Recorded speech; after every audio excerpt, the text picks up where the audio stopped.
Hello everyone, welcome back to my YouTube channel Red's Glitz. Here I am with some more activity worksheets for your kids. So let's begin. The shape telemarks is our first activity. यहाँ पर मैंने इस table के अंदर different figures बना दी थी, star, smiley, square and triangles. ठीक है, डिफरेंट ये बना दिए. और यहाँ पर I gave this question, how many shapes do you see. तो बच्चे को सिंपली यहाँ पर काउंट करके और लिखना था कि उन्हें कितना कौन सा शेप नज़र आया है. For example he saw 5 stars. Different colours इसलिए यूज़ किए स्टार्स में कि थोड़ा सा कन्फ्यूजन हो. ठीक है, अब उसके बाद मैंने बनाई थी ये टेलीमार्क्स एक्टिविटी. ठीक है, जो यहाँ पर हुए हुए हैं. टेलीमार्क्स मुझे कराना था, but because he was small and he didn't understand them, तो मैंने सिंपली उन्हें काउंट करके यहाँ लिखने दिया. And later on when I introduce the concept of tally marks to him, तो ये टेलीमार्क्स में भी उन्होंने लिख दिया था. ठीक है, अब बात ये है कि हमें ये पता होना ज़रूरी है कि इस तरह की ग्राफिक एक्टिविटीज़ हम बच्चों को क्यों कराते हैं. बेसिकली ग्राफ्स जो होते हैं वो पिक्चरल रिप्रेजेंटेशन होते हैं किसी भी डेटा के इन एन ऑर्गेनाइज्ड मैनर. ठीक है, तो उससे क्या होता है कि ग्राफ्स के थ्रू हम किसी भी डेटा को, किसी भी काउंटिंग को कंपेयर कर सकते हैं, मीनिंगफुल बना सकते हैं और ऑर्गेनाइज कर सकते हैं.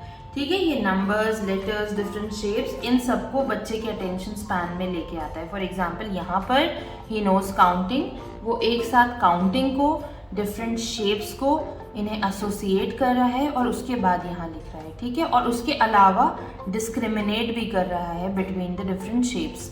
ठीक है, तो यहाँ पर बहुत सारी चीज़ें वो एक साथ सीख रहे हैं. और उसी के अलावा हम इस तरह की ग्राफिक एक्टिविटीज़ जब बच्चों को देते हैं तो वो बाद में जब वो एडवांस मैथमेटिकल कॉन्सेप्ट्स करते हैं तो बहुत हेल्प होती है उनकी सॉर्टिंग में, ऑर्गेनाइजिंग में, काउंटिंग में, कंपेयरिंग में और एनालाइजिंग में. ठीक है, तो इस तरह की एक्टिविटीज़ हमें बच्चों को अक्सर करानी चाहिए. Now moving on to the next one. I made this one because अक्सर छोटे बच्चे जो हैं हिंदी पढ़ने में बहुत परेशान करते हैं. At least my kid did. So I made these colourful activities. चित्र देखकर अक्षर पर गोला करो. So here I made this अंगूर एंड दिस वॉज फॉर अंग, so he had to circle it out. Likewise अनार, आम एंड एनक. ठीक है, इसके अलावा I made another Hindi worksheet.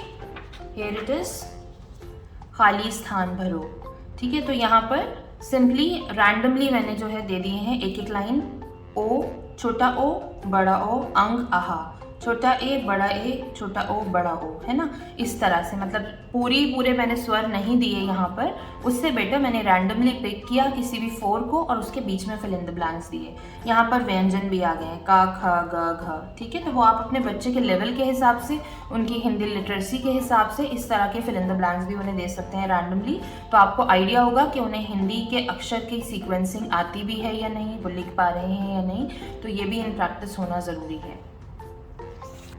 Next we have these worksheets, match the missing parts. अब ये एक्टिविटीज़ बच्चों को प्रॉब्लम सॉल्विंग स्किल्स सिखाने में बहुत हेल्प करती हैं. उन्हें विजुअल अवेयरनेस देने में, स्पेशल थिंकिंग स्किल्स उनकी डेवलप होती हैं. वो ये समझ पाते हैं कि स्पेस में कौन सी चीज़ किस तरह से है. ठीक है, तो यहाँ पर हम सबसे पहले ये वाली वर्कशीट देख लेते हैं. ये वाली, दिस इज़ द सिंपलेस्ट. ठीक है, यहाँ पर सिंपली मैंने एक सर्कल बनाया था कलर्ड शीट से और उसको कट करके उसका जो भी पार्ट था वो मैंने इधर पेस्ट कर दिया था. ये हैड टू मैच दीज. ठीक है, अपेरेंटली ये बहुत सिंपल है, बट बच्चों के लिए ये काफ़ी मुश्किल होती है क्योंकि उन्हें फिगर आउट करना पड़ता है. दूसरे हमने यहाँ हर फिगर में सर्कल यूज़ किया है ना, तो काफ़ी सिमिलर है. अब डिफरेंट फिगर्स यूज़ करते या डिफरेंट शेप्स यूज़ करते तो उन्हें फिर भी आसानी होती. बट यहाँ हर जगह सर्कल और उसके कॉन्स्टिट्यूएंट पार्ट्स हैं तो उन्हें समझने में उन्हें काफ़ी अटेंशन देना पड़ता है. ठीक है, अटेंशन स्पैन इससे उनका बढ़ता है, उनका इमेजिनेशन बढ़ता है, वो चैलेंजेस को एक्सेप्ट करना सीखते हैं. एंड सबसे बड़ी बात कि इस तरह की एक्टिविटीज़ करने में they use both sides of their brain. I don't know how many of you know that the brain has two sides, the left side and the right side. The left side is for problem solving, language, math, science and logic. And the right side is for the creative aspects, social intuition, visual, artistic skills and all. So these type of activities help the child to use both sides of the brain, which is very important. ठीक है, तो यहाँ पर बच्चों का attention span बढ़ता है. ये वाली एक्टिविटी हो गई है. सिमिलरली इसमें भी किया है कि कलर्ड पर्पल शीट को लेके उसके डिफरेंट पार्ट्स को कट करके स्टिक कर दिया है. And the kids have to connect the missing parts. ठीक है, they have to match the missing parts. इसी तरह से एक ये शीट है। इनको कलरफुल इसलिए बनाया है ताकि इसमें बच्चे को इंटरेस्ट आए, क्योंकि आप एक बोरिंग वे में बनाएंगे तो बच्चे ध्यान नहीं देंगे, वो रैंडमली तुक्के मारना शुरू कर देते हैं, which is not good at all. It is important कि आप किसी भी इस तरह की एक्टिविटी को, स्पेशली जो उनकी visual perception, visual discrimination help करती हो, उसे इम्प्रूव करती हो, कि आप उसे किसी इंटरेस्टिंग वे में बनाएं ताकि वो एक्चुअली उस पर अटेंशन पे करें। ठीक है, उनका फोकस होना ज़रूरी है किसी भी ऐसी चीज़ को सॉल्व करने के लिए। This is our next one, how many sides. यहाँ पर जब बच्चों को शेप्स आ चुके हैं, ये आप 4 साल के बाद भी उन्हें दे सकते हैं, डिपेंड्स कि आपके बच्चों को क्या चीज़ कितनी आती है। नाउ हाउ मेनी साइड्स, तो यहाँ पर आप बच्चों को हेल्प कर सकते हैं। You can give them a pencil and ask them to cut through the sides 1, 2 and 3. Okay, the circle has no sides, so 0. This one has 4. Likewise उन्हें कलर करना था जितनी भी नंबर ऑफ साइड्स हैं, तो इसमें आप पेंसिल दे के कट करा के बच्चों की हेल्प कर सकते हैं, क्योंकि यहाँ तो 3 साइड्स हैं, बट जैसे यहाँ पर ऑक्टागन है, 8 साइड्स हैं, हो सकता है वो एक साइड को दोबारा भी काउंट कर लें, तो बेटर है कि आप उन्हें पेंसिल दे दें इसमें। ठीक है, our last one is cross the beginning sound. अब इसमें बहुत ज़रूरी है हमारा बच्चों को जब हम अल्फ़ाबेट्स पढ़ाते हैं उसके साथ साथ फोनिक्स को सिखाना, अल्फ़ाबेट्स की साउंड को सिखाना। ठीक है, क्योंकि यही साउंड है जिसकी हेल्प से वो आगे रीडिंग एंड राइटिंग भी कर पाएंगे। ठीक, तो फोनेमिक अवेयरनेस बच्चों को होना बहुत ज़रूरी है। उन्हें ये पता होना चाहिए कि वर्ड्स लेटर्स से बनते हैं और हर इंडिविजुअल लेटर की एक अलग साउंड होती है। ठीक है, तो वो चीज़ मैंने आपको पहले भी बताया था पिछली वीडियोस में कि आप आराम से बच्चों को जब आप अल्फ़ाबेट सिखाते हैं तो आप अलॉन्ग विथ फोनिक्स उन्हें सिखाएं। For example, A for Apple, A Apple, B for ball, ब बॉल। ठीक है, जब वो इस तरह से सीखेंगे तो उन्हें अल्फ़ाबेट साउंड्स अच्छे से समझ आएंगी। अब यहाँ आप ध्यान दीजिएगा, जनरली बच्चे D फॉर डॉग पढ़ते हैं, I have made donut instead of that, P for pizza. I made sure कि इसमें वो चीज़ें बनी हुई हों विच ही लाइक्स। ठीक है, that's why I made a fried egg here, he loves fried eggs.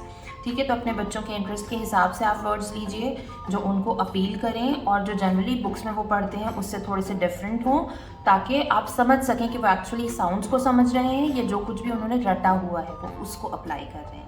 ठीक है, for example pizza, you will ask them to say प, okay, P sound. Here they know that's an egg, they will say egg. T tree, S sun, B brinjal, P pencil, W whale, H hut। ठीक है, तो इस तरह से आप अगर बच्चों को साउंड्स पढ़ाएंगे तो आप उन्हें डिफरेंट पिक्चर्स दे सकते हैं जो उन्होंने पहले नहीं भी पढ़ी हैं, सिर्फ उनका नाम पता है, बट उनके नाम से वो इजीली बिगिनिंग साउंड्स को फाइंड कर सकते हैं अगर फोनेमिक अवेयरनेस उन्हें होगी।